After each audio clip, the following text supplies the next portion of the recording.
नाजरीन, रुपया पैसा में आपको खुशामदीद कहते हैं। मैं हूं अली नासिर। आपको पता है क्योंकि मौजूदा मुल्क के हालात ऐसे थे कि अटेंशन कभी इस जानिब और कभी उस जानिब जा रही थी, लेकिन अब बात यह है कि हमारे मुल्क का एक बहुत ही मेजर जो एक आप बोलें चैलेंज है वो ट्रांसपोर्टेशन का है। ट्रांसपोर्ट हमारे यहाँ जो है वो पब्लिक लेवल पर भी अवेलेबल नहीं है, निजी तौर पर भी गाड़ियाँ बहुत ज़्यादा महंगी हो गई, मोटरसाइकिलें भी महंगी हो रही हैं। कुछ समझ नहीं आ रहा, आम आदमी परेशान है। अभी तेल की कीमतें बढ़ाई गई, उसकी वजह से किरायों के अंदर भी इजाफा आप सुनने में आया कि जनाब वो भी हो गया, और no checks and balances as of such. तो जहन में फिर बहुत सारी चीज़ें, बहुत सारे सवालात आज उभर के आए। लेकिन एक अच्छी खुशाइन चीज़ ये है कि हुकूमत की तवज्जो भी और निजी सेक्टर की भी हमारी तवज्जो जो है वो इस जानिब आ गई कि भाई इलेक्ट्रिक व्हीकल्स को मार्केट में लेकर आओ, जो बिजली से चलती हैं, धुआं कम देती हैं, ईंधन की बचत होगी। मतलब मजबूरी तौर पर जो बातें की जा रही हैं माहौलियाती तौर पर भी अच्छी हैं, एफिशिएंट हैं, और ये गाड़ियां हमें सस्ते दामों पर मैसर भी हो जाएंगी। तो दिल में एक उमंग आई, क्योंकि ये पाकिस्तान मुनफरिद मुल्क है जहाँ पर मोटरसाइकिलें जो हैं वो लाखों में मिल रही हैं। ये मैं मजाक नहीं कर रहा आपसे, हर मोटरसाइकिल की बात नहीं कर रहा, लेकिन चंद एक मोटरसाइकिलों के नए जो मॉडल आए हैं आप उनको ख़रीदने जाएँ तो लाख से ऊपर का दाम है उनका। और जहाँ तक बात रही जनाब गाड़ी की, तो गाड़ियों का तो पूछे ना कि उनकी क्या हालत है, उनकी कीमतें कहाँ से कहाँ पहुँच गई हैं और लोकली वो प्रोड्यूस हो रही हैं। तो इस सिलसिले में आज हमने मदऊ किया है दो बहुत ही अहम मेहमान प्रोग्राम के अंदर, उनका तारुफ कराता चलूँ। सबसे पहले तो हमारे साथ जनाब मौजूद हैं राना आबिद हुसैन साहब, मारूफ ओवरसीज़ पाकिस्तानी बिजनेसमैन भी हैं, पाकिस्तान जापान बिजनेस काउंसिल के सरबराह भी हैं। वेलकम करता हूं सर आपको शो में। और इनके साथ मौजूद होंगे यहाँ पर टेलीफोन लाइन के ज़रिए सुनील सरफराज मन साहब, उनका भी मैं अभी तारुफ भी कराऊंगा बाकायदा, उनके साथ गुफ्तगू भी होगी। मेरे ख्याल वो टेलीफोन लाइन के ज़रिए हमें ज्वाइन कर चुके हैं, तो उनको भी वेलकम कर लेते हैं, उनके साथ फिर गुफ्तगू करते रहेंगे। तो जनाब राना आबिद हुसैन साहब, आपसे मेरा पहला सवाल ये है कि जनाब वाला हुकूमत की अब आंखें खुली, अब ये इलेक्ट्रिक व्हीकल्स के बारे में बात कर रहे हैं, और जाहिर बात है जब ये रुख करेंगे तो अब इनको यूरोपियाई ममालिक से तो सस्ती गाड़ी नहीं मिलेगी, मुनासिब गाड़ी नहीं मिलेगी, ना ही अमेरिका के बड़े आज़म से मिलेगी, वहाँ तो राइट हैंड ड्राइव है। तो फिर ये जापान की जानिब देखेंगे। क्या जापान में इलेक्ट्रिक व्हीकल्स अच्छे दामों में, मुनासिब दामों में अवेलेबल हैं, दस्तियाब हैं, जिन्हें पाकिस्तान लाया जा सके? जी जी जी बिल्कुल। देखें कि इधर हमारे ये आई में नबोया सिटी में 1982 में हाइब्रिड बसें चलती थी हीनो की। जी, ठीक है। तो ये है कि इधर एक्चुअली प्रॉब्लम इसमें ये है कि उसके लिए आपको पाकिस्तान में दरअसल मिट्टी जो नहीं होती गट्टा या जिसको वो पोल्यूशन कहते हैं, जी जी, वो बहुत ज्यादा है। ठीक है ना, उसकी वजह से ये जो बैटरी या हाइब्रिड की या इलेक्ट्रिक कार है ना, ये इसकी इतनी लंबी नहीं होगी। इसकी बैटरी अगर इसकी मेन अगर प्रोड्यूस की आप को देखें तो वो ही कुछ 4-4.5 हज़ार डॉलर की सिर्फ बैटरी नहीं हुई जी जी। तो ये है कि वो आपके हाईवे में, मोटरवे पे तो बिल्कुल ठीक है, लेकिन अंदर सड़कों पे उसको लॉन्ग टाइम ज्यादा नहीं, लंबा अरसा नहीं चल सकेगी। तो लेकिन उसके लिए इधर खास तौर पे वो टायरों को उसके लिए गाड़ी, फोर व्हील गाड़ी है, उसके जो है ना वो बेहतर रहेगी पाकिस्तान के लिए ना। तो अगर हुकूमत को इसके बारे में कोई शावर आई क्या है, तो उधर जो है ना इलेक्ट्रिक को पेट्रोल पंप लगते हैं, इधर हमारे जो है ना वो इलेक्ट्रिक गाड़ियां को जहाँ पार्किंग खड़ी करते हैं उसके साथ ही कनेक्शन पार्किंग। जी हाँ, यानी इंफ्रास्ट्रक्चर की भी जरूरत होगी। मैं वजाहत आपसे दोबारा ले लूं, आप कह रहे हैं कि इतना आसान नहीं होता, इलेक्ट्रिक व्हीकल जो होती है उसकी मेंटेनेंस भी रिक्वायर्ड होती है, और साथ साथ जैसे आप कह रहे हैं कि वहां पर सड़कें, मामलात, इंफ्रास्ट्रक्चर अच्छा बना हुआ है, सपोर्टिव है, अभी हमें इसकी हमारे यहाँ अगर जब ये आएगा तो इसको प्रॉब्लम होगी, ये कह रहे हैं आप? इसकी प्रॉब्लम होगी, यस यू आर राइट। अच्छा, वह काफी अरसे के बाद ये बात सुनी मैंने, आपने बड़ी हमारी रिवायती बात की, मट्टी घट्टे की। तो बेसिकली ये है कि ये पोल्यूशन का आपने जिक्र किया कि पोल्यूशन इससे नहीं होती, ये एक एडवांटेज है। तो ये एक प्राइमरी इसका सेलिंग पॉइंट है कि ये पाकिस्तान में जब आएगी तो आपको पता है पोल्यूशन लेवल्स बहुत ज्यादा हाई हैं, सिटीज में तो बहुत ही ज्यादा, लाहौर, कराची, रावलपिंडी, ये वो शहर हैं जहाँ बहुत गुंजान आबादी। तो इलेक्ट्रिक व्हीकल्स जी, ऐसी खास बनवाई जा सकती हैं पाकिस्तान की मार्केट के लिए, स्पेशल बनवाई जा सकती हैं? फोर्स के लिए स्पेशल मेन बेस जो है ना, उसके टायर जो गाड़ियों के ना इतने होते हैं, क्योंकि इनकी सड़कें जो लेवल है बिल्कुल स्मूथ है। पाकिस्तान में जो है ना वो सड़कें इतनी ठीक नहीं है, तो उनके लिए जो उनके शॉक्स हैं उनको अगर स्पेशल बनवाया जाए तो वो लंबे अरसे तक चल सकते। अच्छा, ये एक चीज आपने हाईलाइट कर दी। अच्छा, कीमत का थोड़ा अगर आप अंदाजा दे दें तो हमारे लिए अच्छा रहेगा। कीमत कितनी होगी?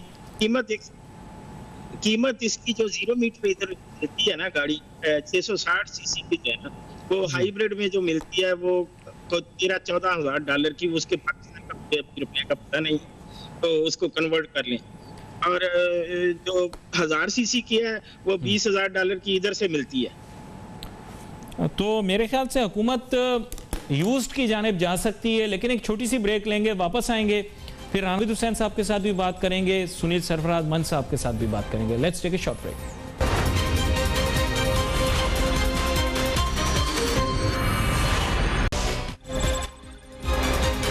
आफ्टर ब्रेक गुफ्तगू हमारी जारी थी। ब्रेक पे जाने से पहले राना आबिद हुसैन साहब जापान से हमें ज्वाइन किया उन्होंने वाया स्काइप, उनसे हमारी बात हो रही थी और उन्होंने हमें बताई चंद चीज़ें हाइब्रिड और इलेक्ट्रिक व्हीकल्स के बारे में जो कि वहाँ पर मौजूद हैं। कुछ कीमत का भी अंदाज़ा दे दिया है जो वहाँ पर नई दस्तियाब हैं।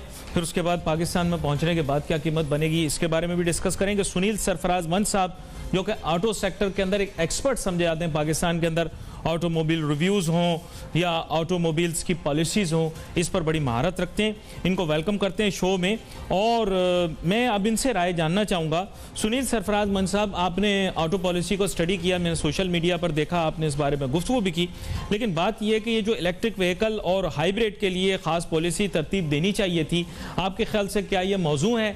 और साथ साथ ये भी वाजे करके बताएं कि पाकिस्तान क्या इस वक्त इसका आराम से जो है इसके साथ ट्रांजिशन कर सकेगा, लोग ईवी की तरफ और हाइब्रिड की तरफ शिफ्ट हो जाएंगे? जी सर, अस्सलाम वालेकुम, बड़ी मेहरबानी, बहुत शुक्रिया जी आपका टाइम देने का। सबसे पहले तो हमें ये देखना है कि जी नजर के हम ये पॉलिसी बनाना क्यों चाह रहे हैं। जिस तरह भी मैंने आपकी गुफ्तगू सुनी कि अगर हम एनवायरनमेंट की उससे करना चाह रहे हैं, आया कि हम टेक्नोलॉजी ट्रांसफर दुनिया के साथ चलना चाह रहे हैं, हमारी टेक्नोलॉजी की नीड है कि नहीं है, या हम कंज्यूमर को सस्ती गाड़ी देना चाह रहे हैं। मैं एक एक करके आपको सारी चीजें एक्सप्लेन करता हूँ। पहली बात तो ये कि जब से हमारी ये नई गवर्नमेंट आई है और एक उन्होंने नारा लगाया कि जी हमने ईवी पॉलिसी बनानी है, तो ये एक पॉलिटिकल नारा है। क्योंकि अगर आप ऑन ग्राउंड देखें ना, जिस तरह आबिद साहब ने बोला, हमारे पास इंफ्रास्ट्रक्चर है, ना हमारे पास चार्जिंग स्टेशन मौजूद है, ना ही हमारे मुल्क में टिल डेट किसी भी गाड़ी का कोई इमिशन स्टैंडर्ड है। आप कोई भी गाड़ी बना सकते हैं, वो कितनी भी कार्बन डाइऑक्साइड, कितनी कार्बन मोनोऑक्साइड निकाले, उसके ऊपर कोई चेक, कोई बैलेंस नहीं है और ना ही कोई रिक्वायरमेंट है। तीसरी चीज, आपके यहाँ पे अगर हम ये कहेंगे जी आर्गुमेंट ये है कि हमने एनवायरनमेंट को सही करना है या एनर्जी से यूज गाड़ी बनानी है, तो आपको इलेक्ट्रिक चार्जिंग गाड़ियां जो है उनको चार्ज करने के लिए बिजली की जरूरत होती है। आपकी 70% पॉपुलेशन देहातों में रहती है, जहां दिन में 2 या 3 घंटे बिजली आती है, उसके अलावा नहीं आती। आबिद साहब ने एक और बात बड़ी अच्छी की थी कि हाईवेज पे ज्यादा एफिशिएंट है। हमारे मुल्क में हाईवेज के ऊपर कोई इंफ्रास्ट्रक्चर अभी अवेलेबल नहीं है, उसको लगाने में बहुत टाइम लगेगा, फिर उसकी पर किलोमीटर कॉस्ट क्या आएगी, वो एक अलग बात है। तीसरी बात, ये गाड़ियां सस्ती नहीं है, ये नई टेक्नोलॉजी है, दुनिया में बहुत महंगी है। जैसे उन्होंने बताया कि कार जो कि छोटी गाड़ी है, अगर वो 13,000-14,000 डॉलर की वहां पे है और हमारी हुकूमत उसको ड्यूटी फ्री भी कर लेती है, फिर भी उसके बावजूद ये 70% कुछ ना कुछ डिफरेंट हेड में उस पर लेते हैं, जिसमें आपके पास इम्पोर्ट ड्यूटी नहीं है, इनकम टैक्स है, एडवांस सेल टैक्स है, सारा कुछ लेते हैं। तो वो गाड़ी कर करा के यहाँ पे 25-30 लाख की छोटी गाड़ी जो 660 सीसी हाइब्रिड है वो पहुंचेगी। मेरे ख्याल से पाकिस्तान के अंदर ये सिर्फ एक सियासी नारा है कि आप इलेक्ट्रिक गाड़ी के ऊपर और इलेक्ट्रिक पॉलिसी के ऊपर लोगों को पीछे लगाइए। असल में हकीकत ये है कि कोई भी गाड़ी जो पाकिस्तान में बन रही है उसके अंदर डायरेक्टली और इनडायरेक्टली 30 to 35% गवर्नमेंट टैक्सेस शामिल है। ठीक है, खास तौर पे कोविड-19 के बाद गवर्नमेंट को ये चाहिए था और इस बजट में लोग ये एक्सपेक्ट कर रहे थे कि जिस तरह कंस्ट्रक्शन इंडस्ट्री को रिलैक्सेशन दी गई है सेल टैक्स में, एफईडी के अंदर, उसी तरह ऑटो इंडस्ट्री को भी दी जाए। गवर्नमेंट जो 33% हर गाड़ी का जो बन रही है, मैं और आप और तमाम लोग न्यू ऑटो मैन्युफैक्चरर को लोग बुरा भला तो कह देते हैं कि ये बड़ा पैसा बना रहे हैं, हम में से कोई ये क्यों नहीं देखता कि उसका 33 से 35% गवर्नमेंट ले जाती है। तो गवर्नमेंट जो है वो लोगों की तर्जुमान है ना, तो वो अपने तरफ से पोर्शन कम कर दे। वो अपना टैक्स कम करने को तैयार नहीं है, वो जीएसटी कम करने को तैयार नहीं है, बल्कि मुज़क्कर खेज किस्म का एक इक़दाम किया गया कि इस बजट में और गाड़ियों में कोई चेंज नहीं किया गया। सिर्फ जो डबल कैबिन कार्स हैं उनके ऊपर भी FED लगा दी गई, जो कि 7-7 लाख रुपए बढ़ गई। तो मुझे तो नजर कोई नहीं आता कि पाकिस्तान में ऑटो गाड़ी की अभी कोई नियर फ्यूचर है। ये बहुत महंगी गाड़ियां होगा। ये पहले हाइब्रिड पे क्या हुआ था, हाइब्रिड गाड़ी गरीबों के लिए खोली गई थी, उसमें आई क्या, मर्सिडीज आ गई, पोर्शे आ गई, बिकॉज पॉलिसी का इस्तेमाल करके लग्जरी गाड़ियां इंपोर्ट की गई। सिमिलरली अगर आप पाकिस्तान में आने वाली इलेक्ट्रिक गाड़ियां देख लें, अभी यहाँ पाकिस्तान में या तो पोर्शा टाइकान आएगी या फिर आपके पास जो है टेस्लाज आएंगी, तो आम कॉमन आदमी के लिए हाइब्रिड गाड़ी, जो इलेक्ट्रिक गाड़ी वो नहीं आएगी, बिकॉज वो उसकी रीच से बाहर है। ये बड़ी अहम बात आपने की है राना आबिद हुसैन साहब। हमने देखा सुनील सरफराज महंत साहब ने भी तकरीबन वही बात की जो आपने की, तायद भी कर दी बहुत सारी चीजों के अंदर। उन्होंने कहा कि सिर्फ ये जाहिरी तौर पर ऑन द सरफेस कॉस्मेटिक किस्म की पॉलिसी डेवलप की गई है, तो फिर इसे प्रैक्टिकल कैसे बनाया जाए और पाकिस्तान के अंदर फ्यूचर में ऑटो पॉलिसी डिवाइस कैसी करनी चाहिए? जी राना आबिद हुसैन साहब। सर मैं एक छोटी सी चीज आपके साथ शेयर करते हैं जी जी। कि टोयोटा कंपनी में सुबह जो मुलाजिम, सारी आवाज कट रही है। जी जी जी हेलो जी। टोयोटा कंपनी में जी जो मुलाजिम काम करते हैं वो 2026 में सुबह जाके अपनी काम कर रहे हैं। 2025 तक उन्होंने सारा काम अपना कंप्लीट कर लिया है। 26 में कौन सी टेक्नोलॉजी किस मुल्क को देनी है उस पे काम किया जा रहा है। हम इतना पीछे हैं। और नंबर 2 बात, अब हम आजकल जो चीजें बेच रहे हैं वो हाइब्रिड ट्रक बेच रहे हैं दुनिया को। यूरोप, जापान में जो बेच रहे हैं 4 टन के, 20 टन के हाइब्रिड ट्रक्स।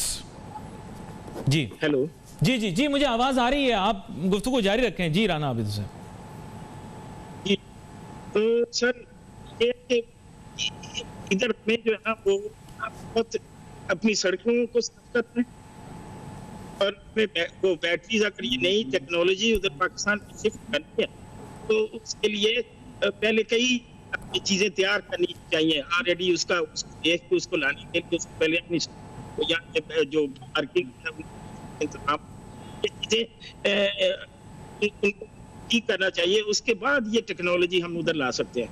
तो नंबर 2, दूसरा अगर इसी आप करना चाहते हैं तो ये पाकिस्तान की क्यों ये हाइब्रिड की एक बैटरी बनाने की कंपनी, आप ट्रकों की गाड़ियों की बैटरियां लगा दें तो ये टोयोटा दे रही है उस पे बैटरियां, मेन इसमें हाइब्रिड की बैटरी का काम। अच्छा, लेकिन बात कुछ ऐसी है, ट्रक वाली बात तो आपने की क्योंकि आपके दिल के ये करीब भी है और फिर ये आपकी महारत भी है, शोबा महारत भी है आपका। लेकिन यहाँ पर जो एसेंशियल पार्ट है वो ये है कि फिर मौजूदा तौर पर इसके माने ये हैं कि EV policy is a bit ahead of its time, keeping in view of Pakistan infrastructure. तो फिर इस वक्त पर ऑटो पॉलिसी क्या होनी चाहिए, ये भी बड़ी अहम चीज है। जी जी राना साहब, आप कुछ कह रहे हैं? ऑटो पॉलिसी जो है वो गवर्नमेंट की कभी कब से लोगों को समझ ही नहीं आ रही क्या है। पहले पॉलिसी ठीक थी, अब तो बिल्कुल कोई पॉलिसी ही नहीं है। तो अब कंफ्यूजन ये है कि 70, मैंने पहले भी आपको कह चुका हूँ कि 70% जो पुर्जे हैं वो हम ले रहे हैं यहाँ से, इनसे, और मेड इन, ये टोयोटा वाले मेड इन थाई से ले रहे हैं। और ये हमारी को खाला के बेटे नहीं है कि हमें फ्री दे रहे हैं। पैसे लेके देते हैं ना, तो डॉलर तो उनको जा रहे हैं। आवाम को बेवकूफ बनाया हुआ आपने, सही है ना, कि ये यूज कार पे पाबंदी लगा दी है, इधर डॉलर जाते थे, इनसे 10 गुना ज्यादा डॉलर तो आप तो उनको दे रहे हैं अभी। ये भी एक एसेंशियल एस्पेक्ट है। सुनील सरफराज मंच साहब, थोड़ा सा मैं यहाँ पर आपका इनपुट चाहूंगा। मैंने ये है कि ऑटो पॉलिसी के मुतालिक अभी राना आबिद हुसैन साहब भी बात कर रहे थे, उन्होंने कहा कि इस वक्त देयर इज रिलेटिव कंफ्यूजन कि ऑटो पॉलिसी है क्या। आपके जहन में वजाहत है कि पाकिस्तान के अंदर ऑटो पॉलिसी इस वक्त क्या है, किसको प्रमोट करना है, किसको इनकरेज करना है? जी सुनील साहब। सर देखिए, किसी भी इकोनॉमिक पॉलिसी की, student of economics, what I have read is कि आपको कोई भी पॉलिसी अच्छी बुरी नहीं होती जब तक वो पॉलिसी कंसिस्टेंट हो। कोई भी बंदा आपके मुल्क में कारोबार करने आता है, फॉरेन डायरेक्ट इन्वेस्टमेंट लेके आता है, इदारे आते हैं, वो प्रॉफिट बनाने आते हैं, ठीक है। उनको सर्टेनिटी चाहिए कि आपकी पॉलिसी सेम रहेगी। पाकिस्तान में पिछली गवर्नमेंट में एक पहली कॉम्प्रिहेंसिव ऑटो पॉलिसी आई जिसके तहत 14 ऑटो मैन्युफैक्चरर ने ग्रीन फील्ड स्टेटस लिया, 3 ने ब्राउन फील्ड स्टेटस लिया। 15 कंपनियों ने पाकिस्तान में मिलियंस ऑफ डॉलर की इन्वेस्टमेंट की। आपने अपने मुल्क में देंगा मुश्ती करके, लड़ाई करके नई गवर्नमेंट लिया है। दुनिया में होता है कंसिस्टेंसी पॉलिसीज की चलती हैं। आपने आते साथ ही एक साइड बदल ली कि जी हम इन 15 या 17 कंपनियों को नहीं जानते, हम ईवी पॉलिसी लेके आएंगे। आप स्टेक होल्डर्स को बताएं, उनको साथ बिठाएं, उनसे पूछें कि भाई आप ये 14 आपने लाइसेंस नहीं, पिछली पॉलिसी ओवरराइड हो गई अभी क्या? ओवरराइड नहीं हुई, बट उनको साइडलाइन किया जा रहा है, उनकी इनपुट ली नहीं जाती। एक मिनिस्ट्री ऑफ क्लाइमेट चेंज बनाई गई है जिसमें मिनिस्टर साहब आए हैं जो कि हर रोज उनके बारे में वो बड़ा गवर्नमेंट एग्रेसिवली पुश कर रही है कि हम इलेक्ट्रिक पॉलिसी लेके आएंगे। मैं बता रहा हूँ कि माहौलियाती आलूदगी। तो अब हम ब्रेक लेते हैं, ब्रेक के बाद वापस आते हैं, फिर राना आबिद हुसैन से भी आपसे बात करेंगे कि जनाब ये असल में जो फोकस है इस वक्त वो है माहौलियाती आलूदगी को कम करना। क्या उस आलूदगी को कम करने के लिए ईवी पॉलिसी को फौरन इंप्लीमेंट किया जाए या स्लोली ट्रांजिशन किया जाए? Let's take a short break.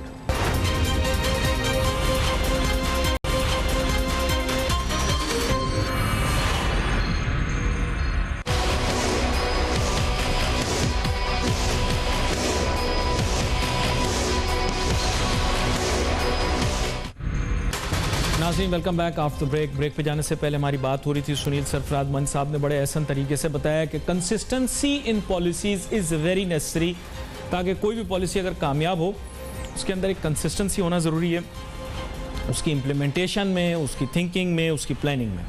अब राना आबिद हुसैन साहब, आपने वाज़े तौर पर यह तो देख लिया कि पाकिस्तान के अंदर आप जैसे कह रहे थे कि there is relative confusion, but I think एक कन्फ्यूजन के अंदर there is a ray of hope और सम क्लैरिटी हेयर, क्योंकि एम्फसिस माहौलियाती आलूदगी पर है।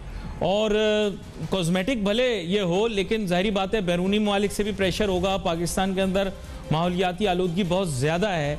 आपके ख्याल से क्या फ़ौरन ईवी पॉलिसी पर ट्रांजिशन कर जाएं, या फिर बेहतर ये होगा कि थोड़े एफिशिएंट कोई जापान में और दुनिया में कोई एफिशिएंट टेक्नोलॉजी फ्यूल बेस्ड मौजूद है इस वक्त कि जिसको हम यूज़ कर सकें, जिसमें पोल्यूशन कम हो?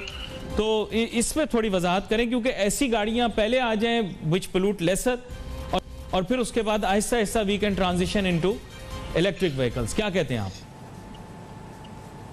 मेरा सर ये है कि अगर आपने अवाम को रिलीफ देनी है ना, क्योंकि पाकिस्तान तो ऐसे है कि सैलरी मैन ज्यादा हैं, कारोबारी भी हैं, लेकिन ये है कि इतनी कॉस्टली चीज उधर अफोर्ड नहीं कर सकते लोग ना।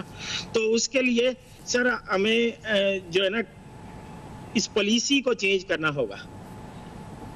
उसमें तो इसके माने हुए कि इंपोर्ट पॉलिसी के बारे में आप बात कर रहे हैं कि ऑटोमोबाइल इंपोर्ट पॉलिसी। हाँ। अच्छा, क्या करना चाहिए? आप अपनी एडवाइस दें फिर हम... जी। एक तो सबसे पहले ये है कि आजकल मैं तो बात खुल के करता हूँ, चाइना का इंटरेस्ट बहुत ज्यादा है। मेरे ख्याल राब्ता कुछ अभी दोबारा से हम जोड़ते हैं दोबारा से।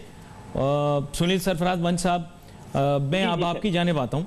अहम बात यह है कि आप इसका जिक्र कर रहे थे कि कंसिस्टेंसी होना ज़रूरी है, फिर आपने इसको भी बड़ा ऐसा तरीके से बताया कि most of these things are cosmetic in nature, in the sense कि अभी इस वक्त इंफ्रास्ट्रक्चर मौजूद नहीं है, systems are not in place. लेकिन फिर ऑटो पॉलिसी अगर इस तरह की डिवाइस की जा रही है तो इट इज़ बेटर कि हम लेस पोल्यूटिंग व्हीकल्स पहले बनाकर फिर हाइब्रिड ईवी की तरफ शिफ्ट करें, या फिर इट इज़ बेस्ट कि हम फॉरन ईवी पे शिफ्ट कर जाएं? क्या कहते हैं आप?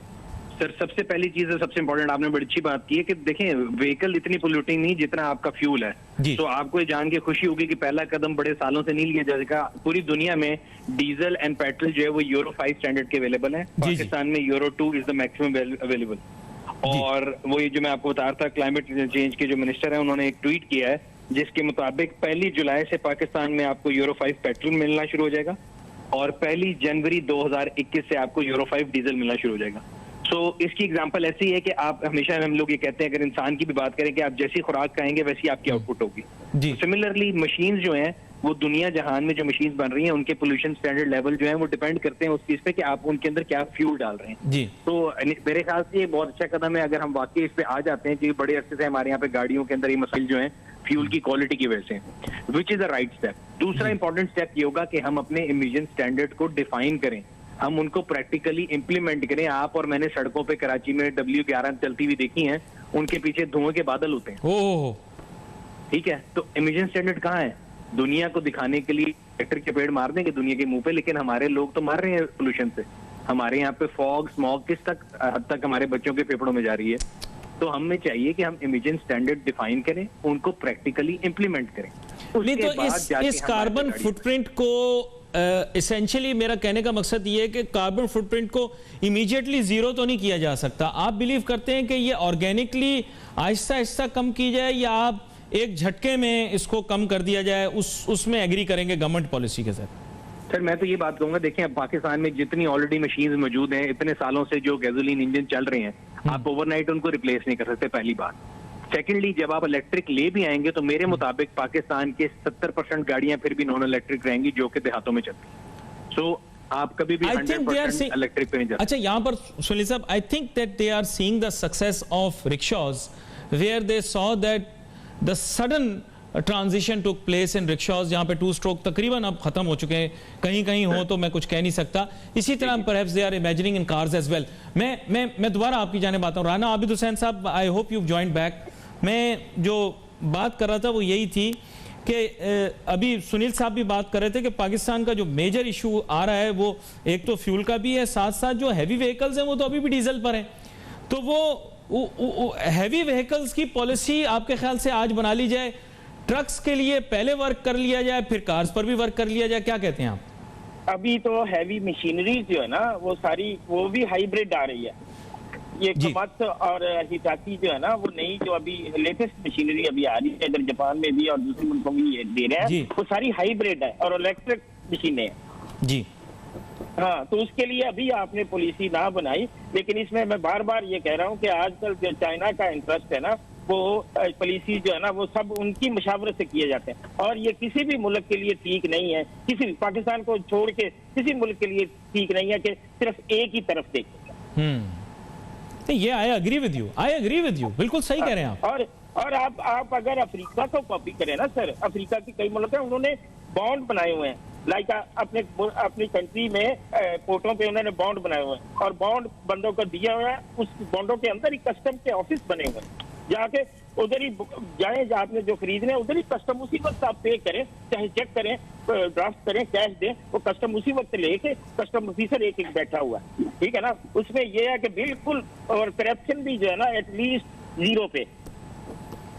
ये बड़ा आपने एसेंशियल एस्पेक्ट पे बात की है, लेकिन यहाँ पर चूंकि हमें एक छोटी सी ब्रेक लेनी है, ब्रेक लेके जब हम वापस तो मैं सुनील सरफराज मंच साहब से बात करूंगा। Basically we see them talking a lot about cars and jeeps and SUVs, but what about trucks and what about buses? इसके बारे में बात करेंगे। Let's take a short break.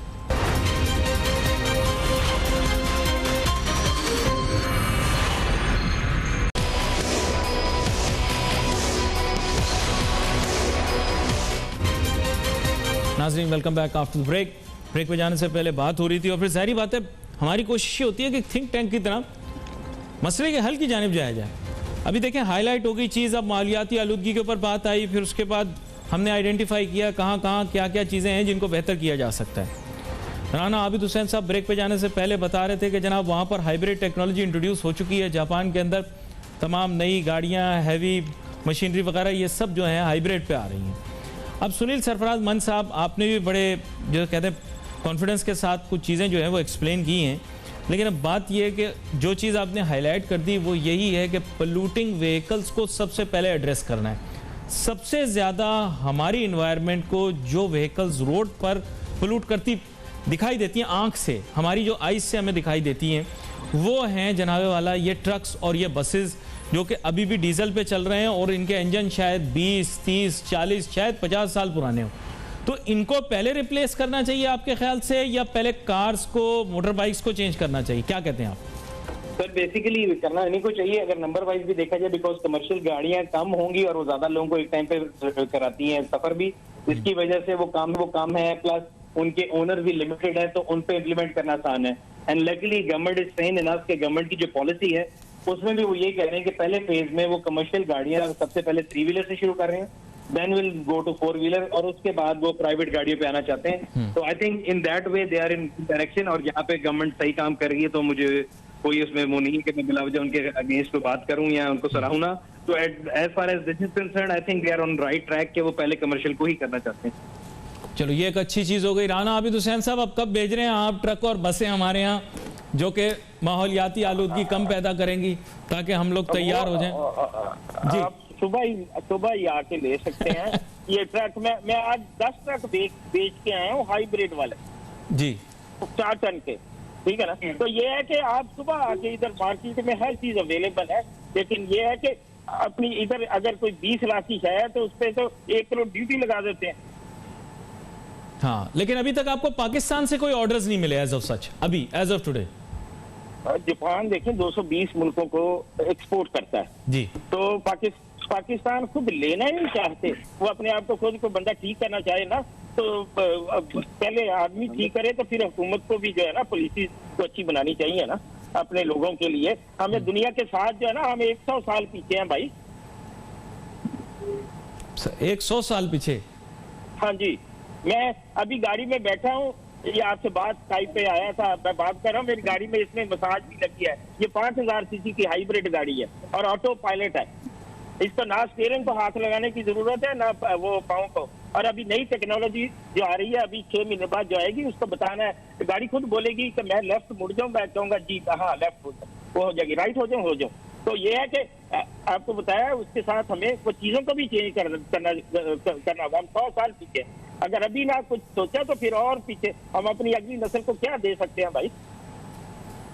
बड़ी अहम बात आप कर रहे हैं राना आबिद हुसैन साहब, सुनील सरफराज बंद साहब, लेकिन मेरे पास वक्त जितना था आज मैंने कोशिश की उसके अंदर मैं डायरेक्शन को सही समझ में ले जाऊं, ताकि लोगों को अंदाज़ा हो जाए कि असल में ये ऑटो पॉलिसी किस लिए डिवाइस की जा रही है, या जो भी जिस भी शक्ल में हमारे सामने आ रही है, और उसके अंदर जो मेजर्स लिए गए हैं उनका फ़ायदा आवाम को कब और कैसे मिलेगा।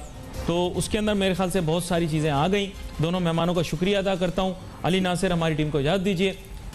अल्लाह हाफ़िज़।